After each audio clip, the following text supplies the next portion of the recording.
How will the Panthers approach the offseason? We'll talk about it right here on Locked On Panthers.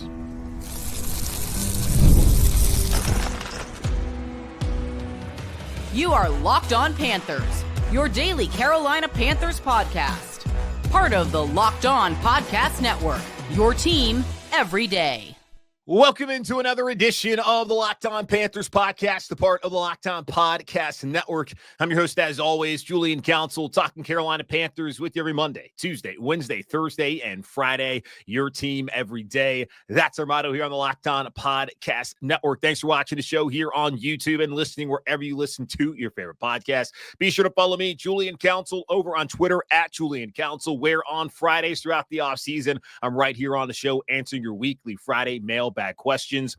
All you got to do is either at me or DM me over on Twitter at Julian Council to get your questions in for this week's edition of the weekly Friday mailbag right here on Locked On Panthers. This episode of Locked On Panthers is brought to you by FanDuel. You can start the season with a big return on FanDuel. New customers can place a $5 bet, and you'll get started with $200 in bonus bets if you win or lose your first $5 bet. Visit FanDuel.com to get started today. We are a week into the 2025 offseason for your Carolina Panthers. A lot of big moves hopefully will be made this offseason to improve upon a 5-12 season, which really was an encouraging finish and an encouraging beginning to 2025 as the Panthers look to have their franchise quarterback finally in Bryce Young. And I'll ask Mike Kaye, the Charlotte Observer, about that on today's show. Also, I'll talk to him about the offensive line, what they're going to do there, and about J.C. Horn, his extension, and the one question everybody wants to know this offseason, how are they going to fix the defense? So without any further ado, here's Mike Kaye,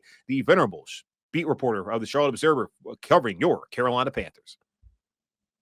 Back here on Locked On Panthers, and as promised, the venerable beat reporter for the Charlotte Observer, Mike Kaye. Follow him on Twitter at Mike_E_KAYE.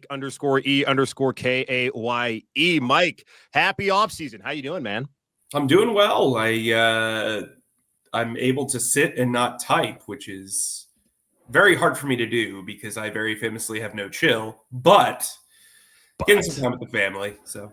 There we go. Good for you, Mike. That's what you got to do. I know we had the holiday season, but that does not necessarily exist for people in our business, especially you, boots on the ground all the time there at Panthers practice. But let's look back at the last week as we are a week removed from the Panthers season finishing 5-12, and encouraging 5-12 considering the way that Bryce Young played, the way they finished that season with that walk-off OT win down in Atlanta. But one where fans are still not too happy because Gerald Vera will be back once again in 2025 as the Panthers DC. I can understand that there's a lot of angst because of that, because, well, the Panthers have the worst scoring defense in the history of the NFL. There was a Andy Dalton pick six in there. There's a block punt return for a touchdown in there as well that goes to that scoring total. But either way, no one's going to argue that this was not a good defense. This was a terrible defense, the worst in franchise history. And a guy who is now overseen two of the worst 4 defenses in the 30-season history of the organization is coming back for another year. But on the other hand, they had a lot of injuries. And you look at the talent level compared to what he had the first year, it took a dip. So with all that being said, were you surprised at all by the Panthers' decision to keep Ejiro Evero around for the third and potentially final season of his deal as a DC here? Not really. Everyone I had talked to really holds him in high regard. I've been pretty steady on this in that I always thought that if there was a change, it would be because both sides said, you know what, we need a fresh start. I always thought that Evero would be the guy that would somewhat get to make that decision after being retained. And I could have seen it to where I could still see it to where eventually they part ways. I don't know if it'll be anytime soon, but I do think when you've played with two offenses that have not put up a lot of points and, a lot has gone into those offenses and not your defense, that could frustrate you. That said, I always thought it would be a personnel staffing issue.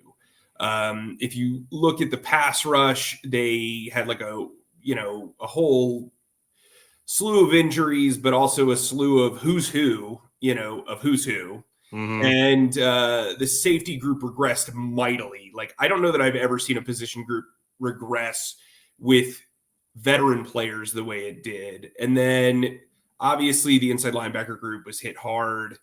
The defensive line was hit hard with Derek Brown. Brian Burns, losing him was tough. I think Frankie Luvu is the biggest loss by a mile. Yeah. He really allowed them to do different things from a pressure package standpoint when you're sending 5. I mean, Brian Burns is really just like a straight up speed rusher. But Luvu kind of gave you like an all-around, all-encompassing sort of thing. But yeah, I mean, it's been an interesting journey for Evero, and there's been some shuffling already. I wouldn't be shocked if there was more shuffling down the road.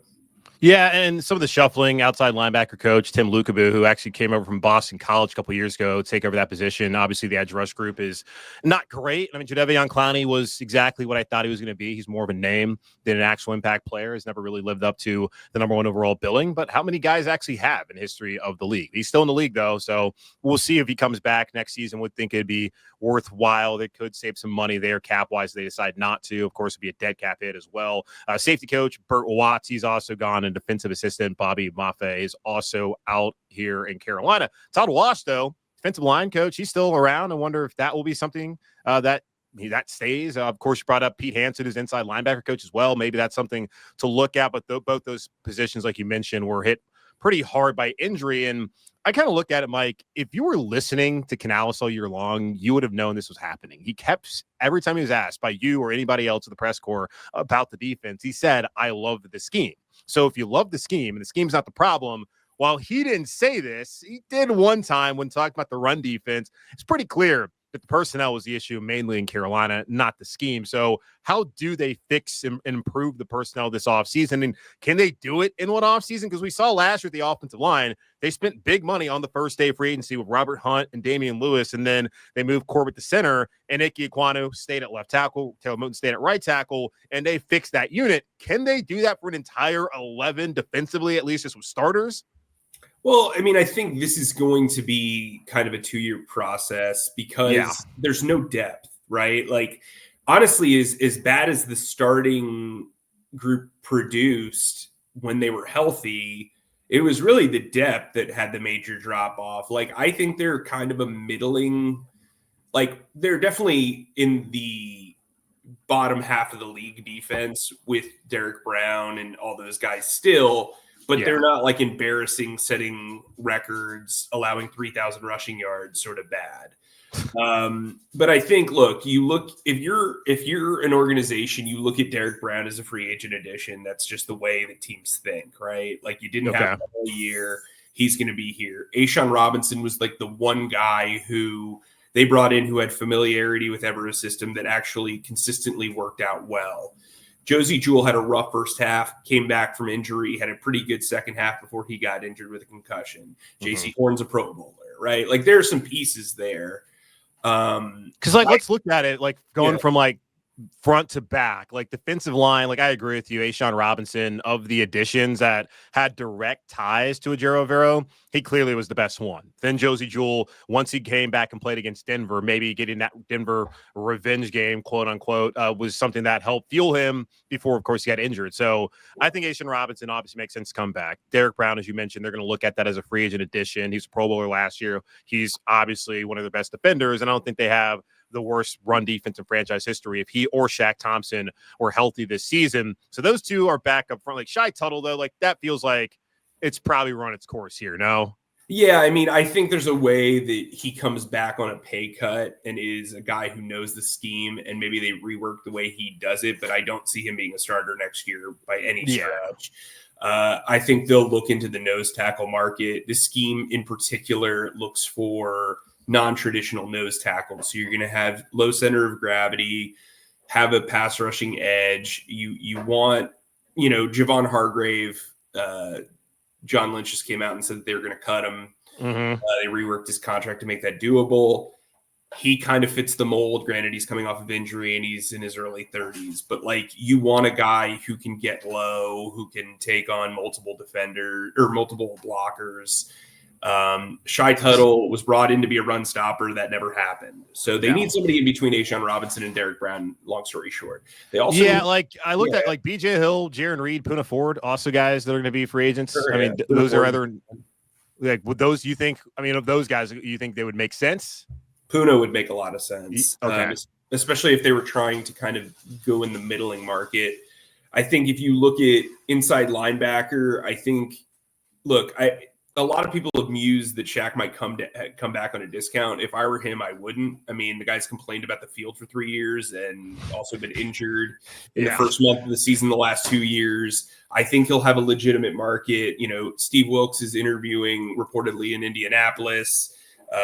Ron Rivera could potentially be a defensive coordinator candidate. There are guys around. Washington has Luvu, Fitterer, a bunch of guys in there who know him well. He would be a really good fit for Dan Quinn's scheme, especially as like a sub-package player. For sure. I think he'll have interest is my point. And then I think so with that said, if you're starting Trevin Wallace and you're starting Josie Jewell, you probably want a more traditional linebacker to A, be insurance for both guys, but B, potentially succeed Josie Jewell if he does not play well next year. Right. Outside linebacker, they need to probably draft somebody, but a guy that I would look at is Josh Sweat from the Eagles. Milton Williams is another guy who can play like 4 positions in the front 7, especially in this scheme. So if you're watching the Eagles this weekend, those would be guys to look at. And then I think like the whole safety room is going to be reworked. Because Scott is a free agent, Woods free agent, and then also Fuller. But Fuller and Scott missed a lot of time, and then Fuller was a healthy scratch to the last 3 weeks of the season in favor of Damani Richardson, who I guess looks like he might be in position to start next year. I mean, obviously it depends on how they attack free agency and of course the draft there.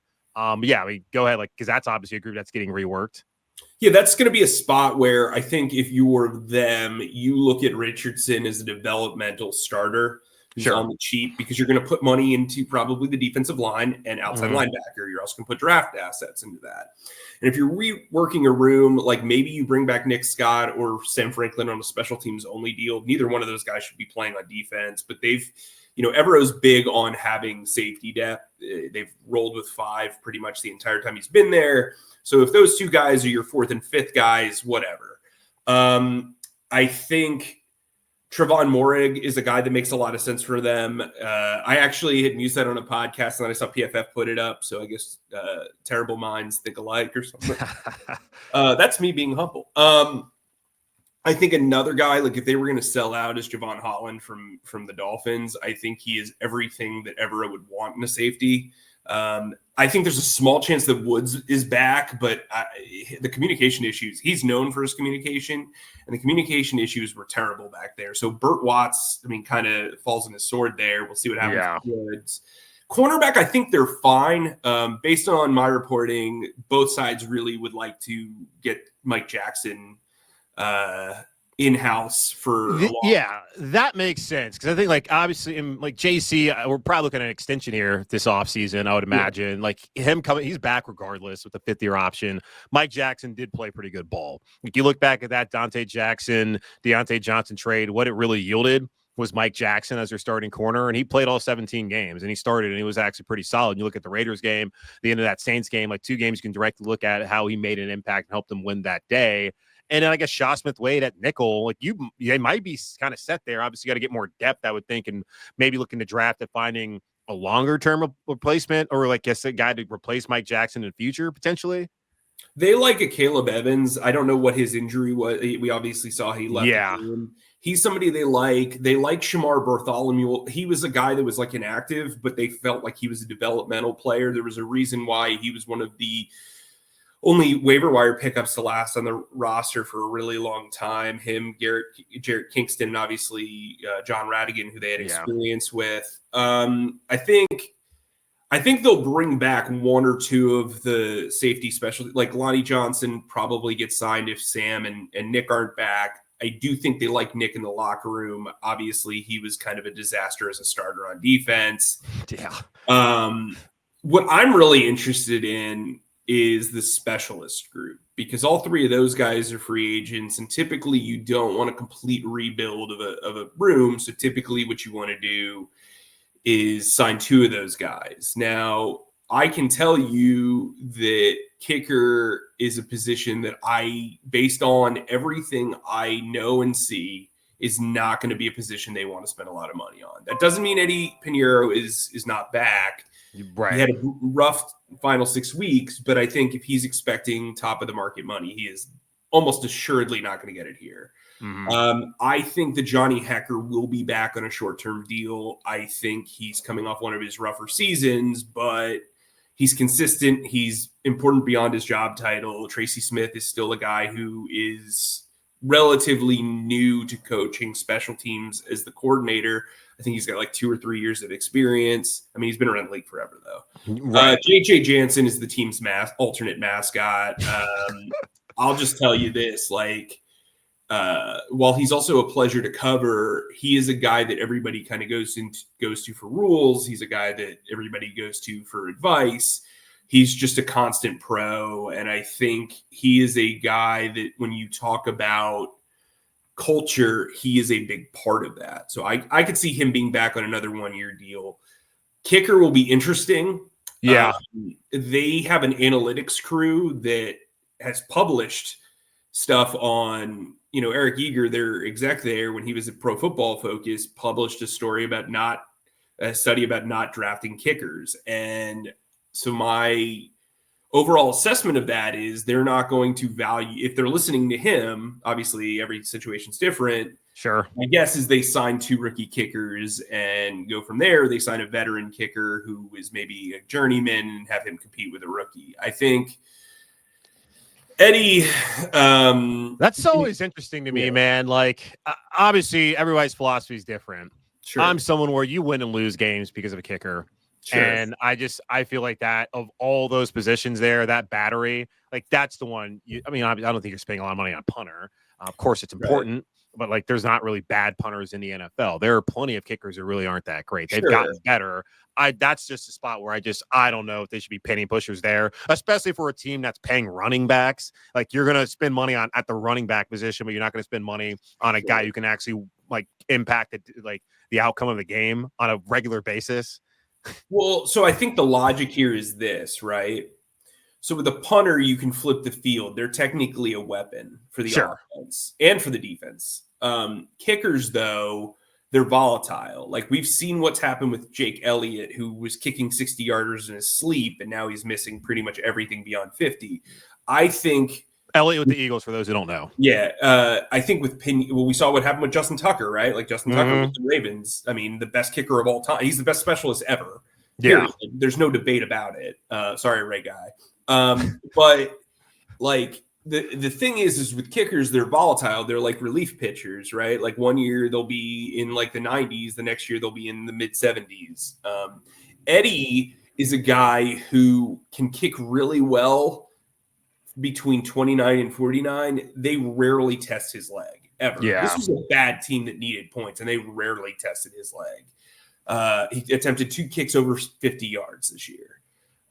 He also had inconsistencies as a kickoff guy. Like, I think, the way that teams are developing kickers in college, it allows an interesting opportunity. I also think, undrafted kickers, they fall off trees, but if you can find a really good one and they're cost controlled for 3 years or 4 years, it helps you with everything else. No, I mean, you raise great points. I think back to they get rid of Graham Gano. Graham Gano was injured to his tail end of here in Carolina, and Matt Rule rolled the dice and went Joey Sly, and Joey Sly cost him some games. And Sly's, of course, still in the league. I don't think he's ever been that great of a kicker. He had a big leg, and they tested it. Comically long field goals they were attempting during that 2020 season, where he never came close to making really any of them outside the one that came just short up there in New Orleans. So I've seen him go through that. The one dude that they got from the Giants briefly, and then they cut him.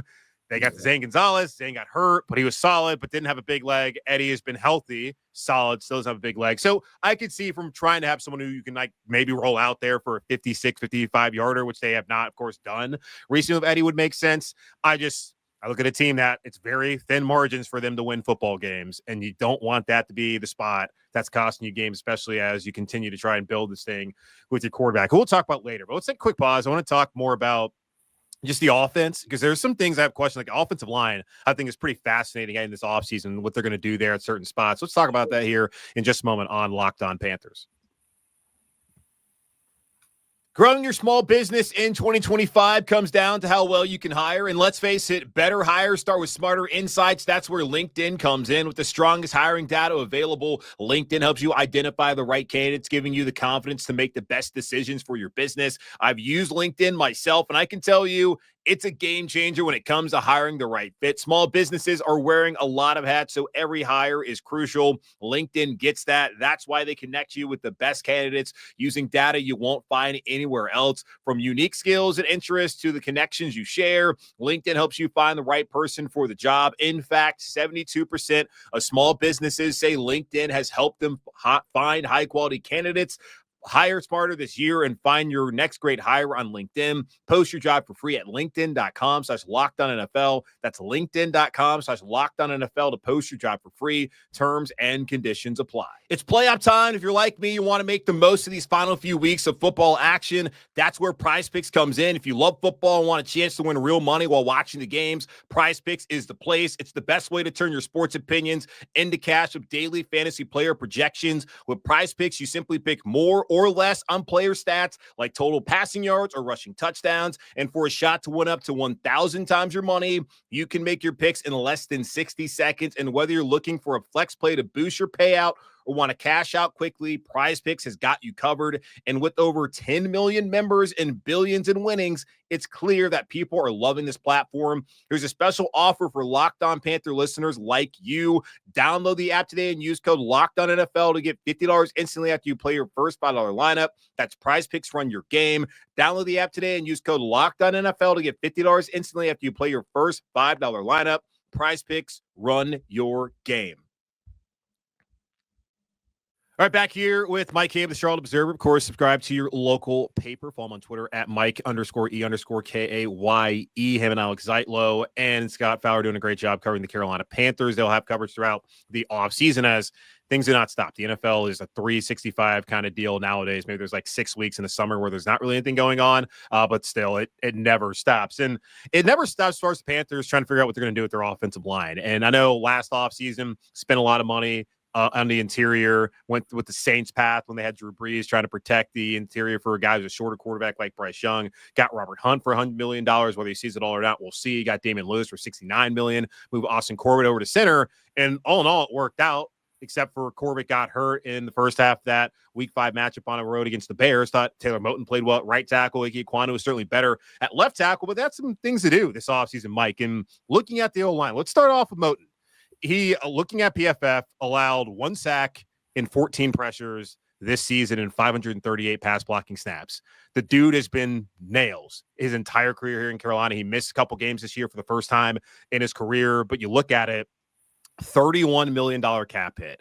They've restructured his deal every single offseason since they signed him to that extension when he was on the franchise tag right before the deadline back in the summer of 2021. Negligence, of course, on the part of Scott Fitter and Samir Suleiman, who are no longer here in Carolina, but something Carolina had to do as they continuously chased 5-win, 2-win, and 7-win seasons over the last couple of years. Now they're in a spot where I don't see how you can get rid of him after he played that well, certainly much better than the other tackle who we'll talk about in a moment.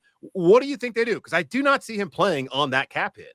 Yeah, he can't. That would be compounding negligence. And I think Brent Tillis, the EVP of FO, or as I like to call him, the calculator commando, there's no way he can allow that to be on, because that's probably 3 or 4 players in free agency, honestly. So the thought process is, in my opinion, like if I were in their shoes, I would sign him to a 2-year extension. Okay. He's 30 years old.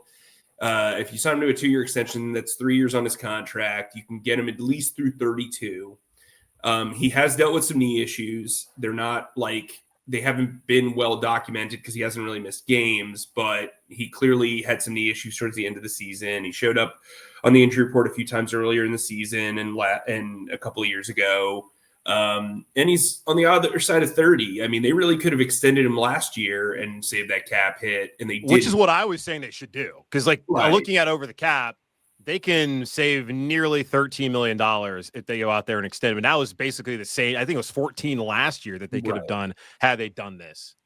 And look, he delivered on the bet right? And he bet on himself, I mean, in theory, and played very well. I think he's been extremely consistent. Honestly, in my opinion, the value of left and right tackles are roughly like this and this right now at this point in the league, especially when you have a quarterback who's mobile. And I think, the right move is to do it. I don't think it's a slam dunk by any stretch of the imagination. They would save almost as much by cutting him. The problem is if you do that, you create another issue, right? Like if your plan is, unless your plan is to move Icky to right tackle and then re-sign Brady Christensen to play left. That is literally the only reason to cut Taylor Moton. Because Christensen will be much cheaper than Moton. Sure. To extend. I don't see that being the case as of now. We'll see how that goes if they do negotiate what their deal is. But that would really be the only reason to do that. Now, you're probably going to ask me about Icky and his fifth-year option. I mean, could they not play Christensen at right tackle if he's going to be a lot cheaper? They could, but I found it curious that they did not play him at right tackle. Same, like Josh Nijman was there, yeah. Yeah, so I think they do feel that left tackle is his better spot. Okay.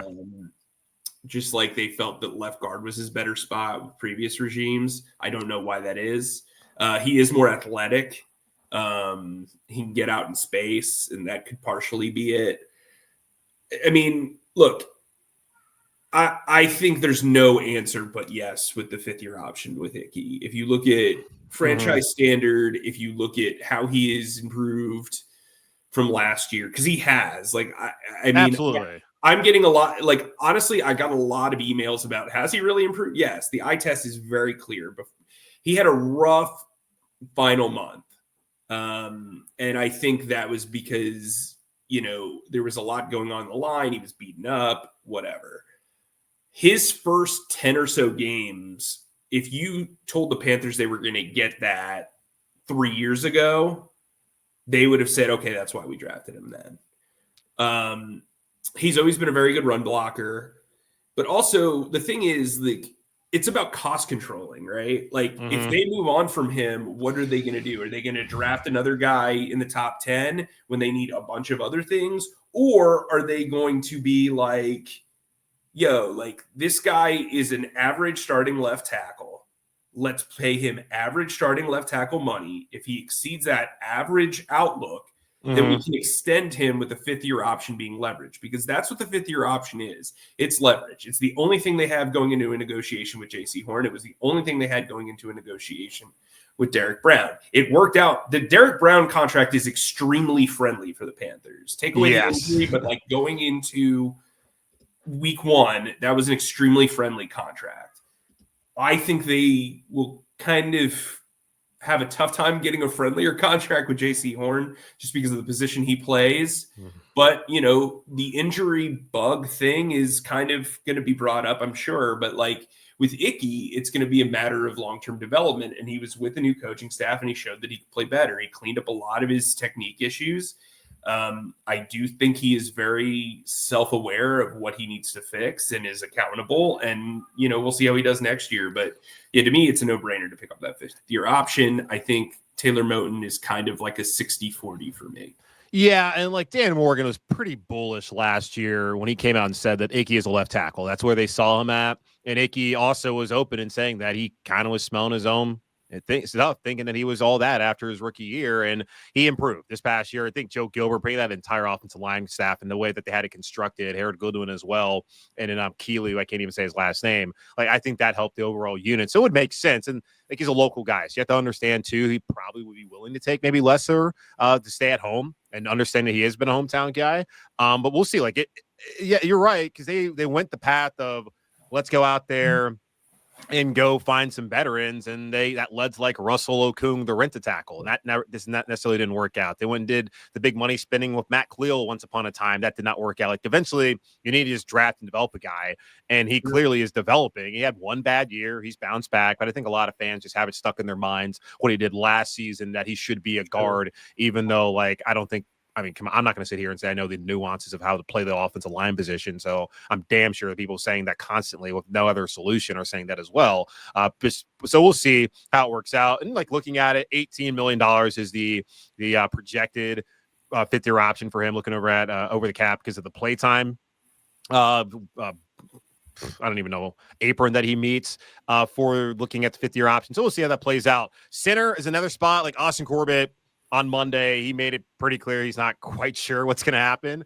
Brady Christensen played fairly well in that spot. But looking at PFF, they graded Cade Mays as the highest graded offensive lineman for the Panthers this season. It was Cade, then Brady, then Austin Corbett, who is now coming off of a torn bicep, a torn meniscus, a torn ACL. He's only played in, 8.5 games the last 2 seasons after playing every single snap up until he got hurt in week 18 a couple years ago in 2022 at that right guard spot. To me, with the restricted free agent center at like $3.1 million, Cade Mays makes the most sense as a younger guy who they drafted. And we're talking about developmental position. Like that's what offensive line is. Like it should be Cade, no? Yeah, I mean, I think the logic would be, Cade, they like that he is a bigger guy. Cade is a much bigger dude than Austin and Brady in the sense of he's just like a mountain of a man. I also think they like his athleticism.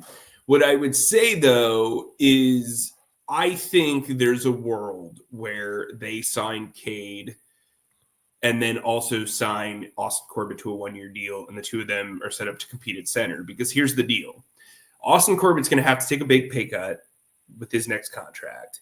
He's also going to have to sign a prove-it deal.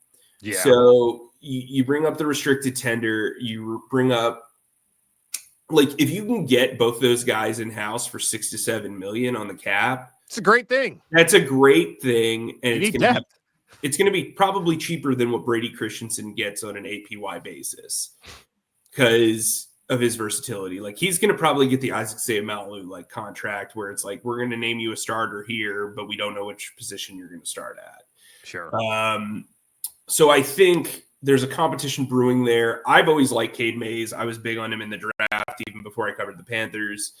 So I think, he's a guy who has good potential. I think Bryce Young likes playing with him. I think that's partially why he was the guy down the stretch.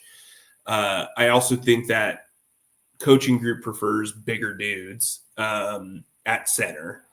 And so, look, I think they're set up well there. I think center is an unknown situation, but I also think it's kind of like easy to figure out. They do need to keep building in the trenches. Good teams win in the trenches. Andy Reid's team, obviously, he's got the best quarterback on the planet, but the strengths of his teams in Philly and Kansas City were building in the trenches. So, and I think that they, Dave Canales, the guy who respects Andy Reid and Kansas City Chiefs, obviously Brant Tillis comes from there. I think their philosophy is going to be comparable, and I think they're going to continue to reinforce that offensive line. Which makes sense because everybody focuses on the quarterback, focuses on receivers, all that kind of stuff. You can't win up front, doesn't matter. And everyone here in Carolina should know that because when they've at least been competitive back in 2022, had a good offensive line. Offensive line was healthy. When they were a complete train wreck last year in 2023, 2021, offensive line was terrible. And then you look at the defensive line this past year and just how bad they've been against the run. Really, hell, since 2019 when David Tepper told Ron Rivera in Pittsburgh, we run a 3-4, so we're going to do that here. That's kind of been when everything went downhill with the run defense. We'll see how they turn that around, but it makes sense. Josh Nijman, you expect that he would be back? I mean, him and Chandler Zavala, I would think, as just depth guys. I mean, yeah, I think it's possible. I could see them asking Josh take a pay cut. But you bring up Zavala, and I kind of want to talk about this. Yeah, please. He was nails against Dawkins. And what's funny is he's played exponentially better as a right guard than as a left guard, which is more of his college natural position. He basically only played left guard in college. I was really high on him in the draft. Thought he could be a really good starting guard. They bring in these two expensive guards, so he's kind of displaced. So is Brady Christensen, all that stuff. I think there's a lot of value in Zavala the way they're using him. They're using him as that tight end, big tight end.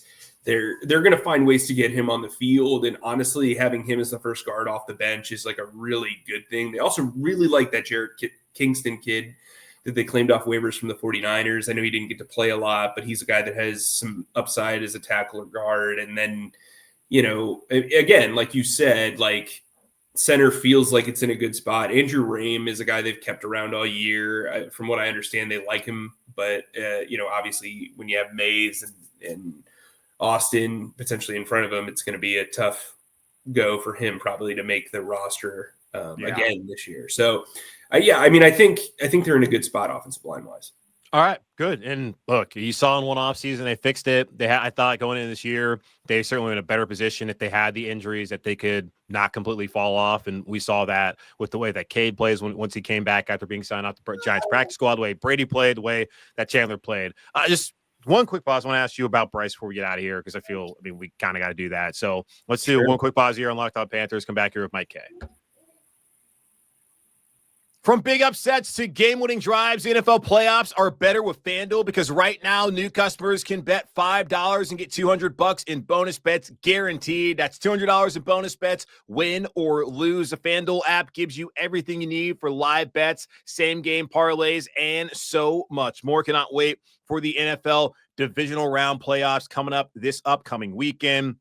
Just visit FanDuel.com to join today and get started with $200 in bonus bets. That's FanDuel.com. Make this playoff season unforgettable with FanDuel, an official sportsbook partner of the NFL. All right, Mike. So looking at the way that Bryce Young played in the final 9 weeks of the season, I think he had like the 6th highest passing grade according to PFF since week 8. I mean, guys like Justin Herbert, Joe Burrow, Lamar Jackson were ahead of him. And obviously those are guys who are playing in the playoffs. And those are guys that are franchise quarterbacks. And they asked him, you as the media, most of people asked over the last week, is Bryce now the franchise? And they said that he's going to be their quarterback in 2025. They said, yep, that's our guy. Is it more that he's a starter in 2025 and then we have a big decision to make in 2026 offseason as far as 5th-year option and maybe an extension? Or is it like we still need to see what we have in him before really going all out and saying, yeah, he's the dude long term? I think when you have the numbers that he put up career-wise, you've seen kind of the Jekyll and Hyde of him. I think you can't just say, yeah, he's the guy forever. You know what I mean? Like, I think that's really difficult to do.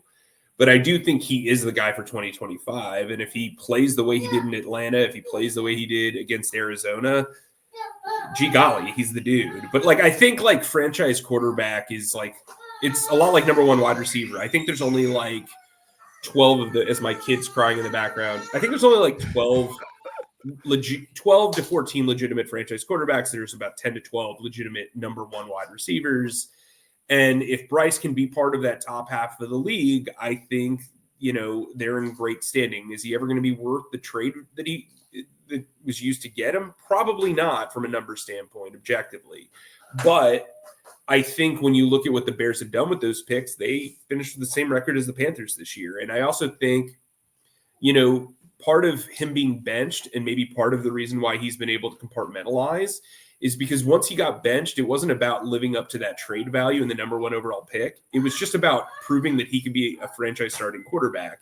Right. And I think the weight of that being taken off is a big deal for him. And I think he has played freely. I think he is throwing the ball. He's taken more risks. He's done, sorry, my 1-year-old's just like having the time of his life.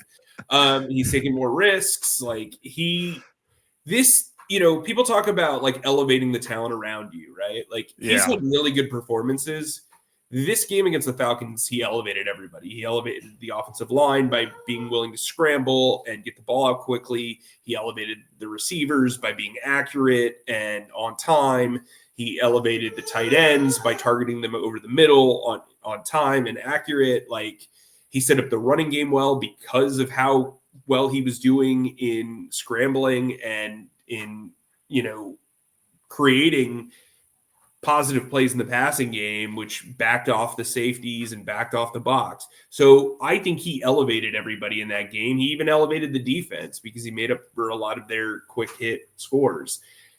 on the opposite end. I just think this was the best case scenario for this team. I know a lot of people are 100%. I know a lot of people are going to be like, well, they lost draft positioning. Who cares? You got the quarterback. Like, you got the quarterback. Like, that's the reality of the situation. And everybody I talk to says that this is a top 5 to top 8 draft. So if you can pick in that range, great. I mean, look, one of the following is going to fall. You know, the 2 wide receivers from Arizona and Missouri, Mason Graham, Abdul Carter, those guys are, I mean, somebody's going to fall because somebody's going to fall in love with 2 of these quarterbacks. It's going to push everything down. Somebody's going to, you know, fall in love with like a unique talent or an offensive lineman. And one of those guys is going to come down to you. And you know what? You're in position where if you wanted to go up 2 spots, you could, because you have pretty decent draft inventory for the first time in several years. So I think, like, if you're Dave and Dan and even David Tepper, the Triple D, like, you feel pretty good going into this offseason. And I think, look, the salary cap space that they have is a little overstated just because they've been in cap hell for so long. Excuse me. But I think they're in a good spot to bring in 4 or 5 heavy hitters on defense and then fill out some of the depth chart on that side of the ball. And if you're looking at wide receiver, I know a lot of people are big on T. Higgins. What I would do if I were them is I would elevate the floor of that depth chart. So you look at a guy like Tutu Atwell, or you look at a guy like Elijah Moore, who can be a speed threat, who is basically the ideal Z for you. And then you go from there, and he provides a lot of insurance. You're looking at Jalen Coker in the slot with Adam Thielen. So those guys rotate. You keep Adam fresh. You get Jalen some stuff. And then you can go into the draft and say, look, I'm going to use this top 10 pick on a wide receiver, or you can address other needs. I think the floor of this wide receiver group is what really needs to improve. It can't just be like, look, a number 1 wide receiver sounds great. I think T. Higgins is going to price himself out of the market. I don't know why the Jets on any realm would want to come in, have a new GM, a new head coach, and want to trade their best offensive player by a mile instead of moving on from a 40-something-year-old quarterback and a high-paid wide receiver who apparently – It doesn't make sense when you say it out loud, but people – because I always ask people when they, like, bring that up, it's like, why would the Jets do that? But it's like, people want to compare it to the A.J. Brown trade. And I was in Philly when the trade happened. Like, A.J. Brown was coming off a second-round pick contract. It was a little different. There was no leverage on their part. He could have sat out, and it would have been fine. He wasn't losing a ton of money. The 5th-year option for Garrett Wilson adds so much more value to whoever is trading for that guy because you have control, and you're not pressed into signing a contract extension. If you trade for him, you've got 2 years of control guaranteed. Whether Garrett Wilson wants to be there or not is a whole nother question, but I also wouldn't blink if I were the new Jets leadership, because then you set a precedent. And I think, like, if you were to trade him and you were asking for anything less than a top 10 pick and like probably a 3rd round pick, you're crazy, because why are you trading Garrett Wilson to draft somebody who's on the level of Garrett Wilson? The Titans fired their GM literally for doing the same thing. Just because there's precedent doesn't mean it's worth happening again, because it's bad precedent. The Eagles traded the 18th overall pick and the 101st overall pick. So a high 4th round pick and a mid 1st round pick for A.J. Brown. They then drafted Treylon Burks, who's been horrible by comparison, because they just tried to, replace that big bodied number 1 wide receiver, and that didn't work. Yeah. So, like, seeing that, if anything, is a deterrent, not a reason to make that trade. And hopefully, if you're the Jets, you've hired people that understand that. So I think, look at it wouldn't shock me if they spent a top 10 pick on a wide receiver, but I think if they were to wait for the draft, it would be after signing a guy who was a mid-level number 2 who could partner. So if you missed out on that guy in the top 10, you have an extended floor where you're like working with a core 4 of Xavier Legette, a speedster, Thielen, and whomever. And so I think, like, and Coker. And so I think they're going to keep 6 wide receivers. It's just about expanding the floor. All right. Hey, I appreciate that. And thank you for your time, Mike. I know family comes first. So let me get you out of here. Follow me again on Twitter at Mike_E_KAYE and check out the Charlotte Observer. Subscribe to your local paper. I appreciate you, Mike, for all your time and insight. And should be, while a quieter, less volatile offseason, should be, I think, an interesting and fun offseason for the Panthers. I'm a parent of 2 boys. It's not going to be quieter, but maybe it'll be less work. Thanks for having me, Julian. All right, man. Take it easy. See ya. Thanks again to Mike Kaye of the Charlotte Observer. Follow him over on Twitter at Mike_E_KAYE and subscribe, obviously, to your local paper, the Charlotte Observer, to check out all of his work. Alex Zeitlo, Scott Fowler, the great team over there at the Observer. That's going to wrap up this edition of the Locked On Panthers podcast, part of the Locked On Podcast Network. Hosted by yours, Julian Council. Again, subscribe or follow the show free over on YouTube or wherever you listen to your favorite podcast. And be sure to follow me on Twitter at Julian Council, where on Fridays throughout the offseason, I'm right here answering your weekly Friday mailbag questions. All you got to do is either at me or DM me over on Twitter at Julian Council to get those questions into me right now. In the meantime, be safe, be happy, be whole as always. Keep pounding, and I will talk to y'all on Tuesday.